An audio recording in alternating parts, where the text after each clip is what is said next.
میکنم تا یاد بگیرید چجوری بعد از تموم شدن رژیم‌های کاهش وزنتون مجدد وزنتون برنگرده.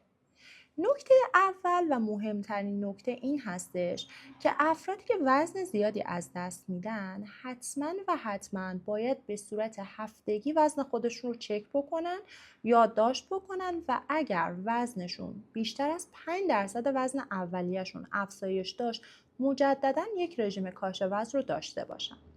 نکته بعدی مصرف پروتئین هاست. مصرف پروتئین ها بسیار مهمه. سعی بکنید که روزانه توی هر وعده‌تون 20 تا 40 گرم پروتئین رو دریافت بکنید. پروتئین دریافتی به شما کمک میکنه تا اشتهاتون سرکوب بشه، در واقع جلوی ریزخواری هاتون رو میگیره و از برگشت مجدد وزنتون هم جلوگیری میکنه. نکته مهم دیگه فعالیت فیزیکی هست. سعی بکنید به صورت هفتگی حداقل 150 دقیقه فعالیت فیزیکی متوسط رو داشته باشید یا روزانه بین 7000 تا 10000 قدم پیاده روی بکنید.